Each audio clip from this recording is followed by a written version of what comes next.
to take it away and just think how many actors in their lifetime have created characters that are common household names.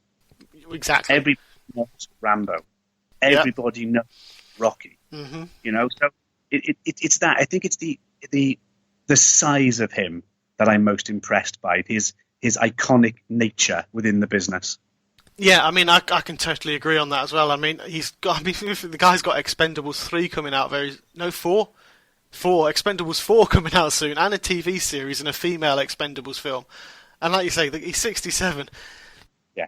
So that's pretty impressive. And I'm always happy because his publicist came back to me and I asked him if he would come on the show, and she gave me some really positive, nice feedback that they possibly might be in touch when he next does a publicity stunt, because they thought I was very, very polite.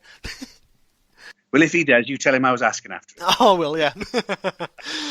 I'll drop a hint in for Expendables. You've got the right build and the right sort of the style of act. Yeah. But yeah, no, I mean, totally, serious note, Sylvester Stallone, I wouldn't knock him either. I think, as you say, I can't name another actor who's got household name, or maybe Schwarzenegger, people know those characters, but like him, they're both of the same era, they're both of the same ilk. But Stallone, I think, definitely has that. I think he's got something more. I think the first film I ever saw him in and truly loved was Over the Top. Yeah. There's that. And if you want to see him act properly and acting and emotional acting, watch Over the Top. And that was really heartfelt. I just love that film. Very few people know of that film. I spoke about this the other day, Over the Top. I can't remember who I was talking to, and they had no idea of it. And I said, it's the arm wrestling one where he had the little weights unit in his truck, and he was driving, and they had no idea. Yeah, absolutely one of those missed movies that most people don't know about. Yeah, it is. It's. I mean, I grew up on that film as well, but I think it was one of my favourite films, and it still is one of my favourite films going. Because it just I always tear up at it because it's such a heartfelt story. The actual heart of the story is really quite a touching one, and he does act it very, very well. Yeah. So yeah, it's a good choice. Okay. Just personal question. Well, it's not really a question now. So you've recently become a father.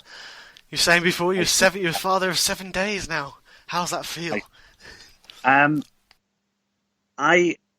This is going to sound really weird. I mean, I left Wales when I was 16 to become an actor, and I was dedicated to doing what I needed to do to become an actor.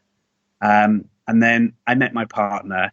I have been stepdad in my time through different relationships 3 times, and this is the first child that's my own blood child. And I've got to say that there is nothing that can compare to sitting in the middle of the night when you've just changed a nappy and you're just staring at that small child and thinking, wow, that is part of me. I have a bond with that person that is something you just can't even describe.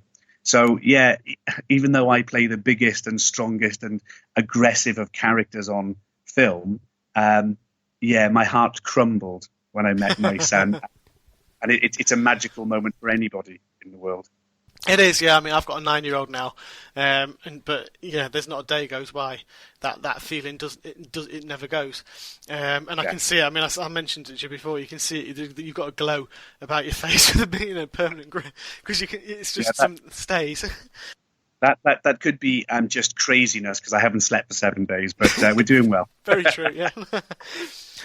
It's his daughter, isn't it? It's a son. Son. Oh, sorry. My forget. Does he sleep well for you at night?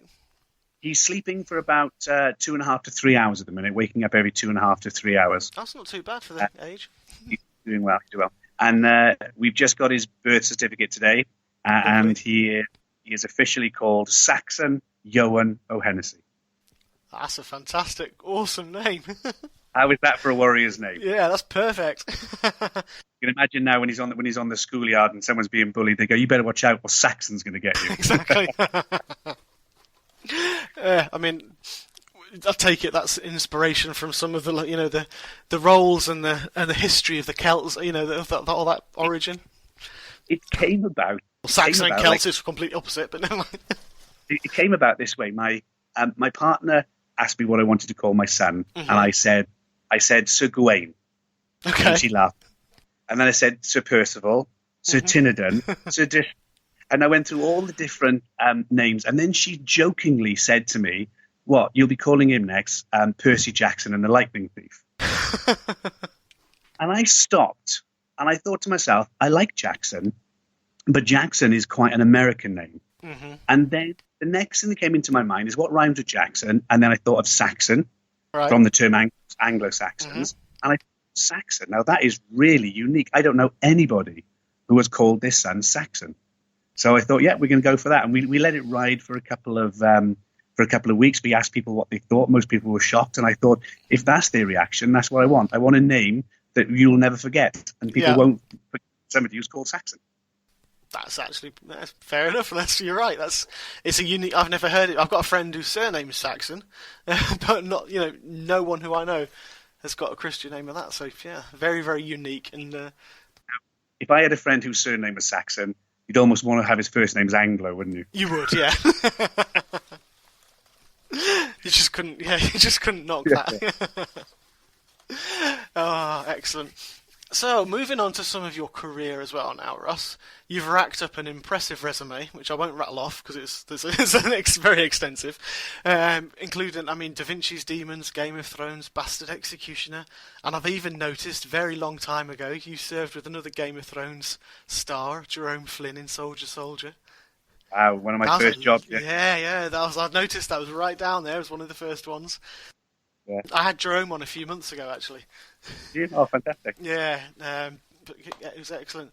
Which has been the most favourite to be in? Because you got, the likes of the three big, like Davinci's Demons, Game of Thrones, Bastard Execution. They've got huge fan bases. They're major global phenomena. I would say everyone has a different connection according to what you to how you connect to the role. Mm-hmm. But for me, last year we shot The Bastard Executioner. And Kurt Sutter, who wrote Sons of Anarchy, he wrote it. Yeah. And I met with him a couple of times. And originally I was up for the role of Gruffydd Blythe, who was the Welsh leader. Mm-hmm. And then really close to shooting the pilot. And Matthew Rhys then was interested in the role. And of course, as an actor of my caliber, I couldn't compete against the name of Matthew Rhys. So they gave Gruffydd Blythe to Matthew Rhys. Mm-hmm. But Kurt wrote me in this character of Sir Locke. He didn't know what Sir Locke was going to do. He just wrote the character in, and then every episode we shot, he would write according to what happened in that episode to the next episode. Yeah. So the character of Sir Locke in The Bastard Executioner developed every week that we filmed. Mm-hmm. So all the characters that I played in different shows, that one most felt like me. Right. Because every next week was a natural development from what I'd done the week before. Right. So when it got to the final episode in it where I have a big fight with Toran, who's trying to revenge against me because I killed his wife, mm-hmm. it just felt like everything was real. It was one of those times you just thought, this is me. I really am here. I really am Locke. And yeah, so because of the slow development of the character, it was one of the enjoyable parts that I played. Excellent. That's great. There just seems to be a nice grittiness about the whole film. You look at the title and you know what's going to happen. You know what's going to be about. But yeah, I believe is it Rutland Castle? That's part of the fame. I think from that sort of the storyline, the actual historical side of things. I think is it Rutland Castle as well. One of them is one of the closest ones. Kurt originally wanted to write it about a Northumbrian castle, as far as I believe, mm-hmm. but he came to Wales on a visit and was told the whole reason of why Wales has so many castles, because we were so hard to control, and the never-ending ongoing battle about controlling the Welsh. And then he decided to set it in Wales, and of course he decided to set it in North Wales because there were so many more uprisings in North Wales than there were in South Wales. Yeah. So he did his research, and I don't know for sure, but I'm sure that the whole Rutland Castle came into it, especially because it was that was the cause. The Lord who was in control of that was the cause of the O Englandur uprising, wasn't it? It was, yes, definitely, yeah. So I'm sure he would have read that story and then would have thought, oh well, that's a great way to bring in the storyline for his story. I'm sure. Excellent. I actually live 3 miles from it. That's why I thought I'd bring it up. Right. I was like, oh yes, somewhere famous. I know. But yeah, no, I mean that's part of the Welsh history, though. I mean, look, just look around, and no matter where you look in the countryside, there's castles. North Wales coast listed from Edward Longshanks, all those his Conway, Carnarvon, and obviously South Wales the same. They're just everywhere you look, and it's just. Yeah. I think it's probably one of the most beautiful, history-rich countries that I've known. I'm not Welsh myself. I'm actually from Watford, but I've lived here for 25 years, so I'm. But it's funny because we are one of the history-led areas due to our castles and the story of the slow ongoing conquest of Wales by England. But I think a lot of American people didn't know about us because we're just not our own individual entity as other countries are. And so I don't know, but I wonder if that was also a problem of why the Bastard Execution didn't get high viewing ratings in America, because maybe people couldn't associate with where Wales was. Yeah, because without being disrespectful to a lot of Americans, it is because we haven't got a separate country. People think it's part of England, and that seems to be a common misconception, and one which I'll say would annoy 99.9% of Welshmen. I'm sure, Well, actually 100% most likely. Oh, no. But yeah, no, you are right, and I think that is definitely it was putting Wales on the map in such a great way as well, because it was it's a global show. It's an American obviously majority of the audience American, so being able to find that and see that identity and note, and it's probably spurred a lot of things like Outlander probably has for Scotland, or that I know it has as well. It's people are just taking much more awareness. I spoke to a chap. Completely forgotten his name. Oh my god, that's so embarrassing. Scott Kyle, a couple of weeks ago, he was in Outlander. He runs a theatre, and he says they've had Outlander reunions now in the little theatre that he runs. They've come every year because people come from all over the world now, just purely because of what Outlander's done. So it'd be nice to see people doing that in Wales as well, and having. It would be wonderful, but I think unfortunately because the Bastard Executioner was cancelled, it just never really got its footing. I think it'll be one of those shows. I think it'll be one of those TV series that everyone's going to watch, and then they'll go, oh, "This is fantastic. Why isn't there a season 2?" And then everyone will just think, "Well, there wasn't a season 2 made."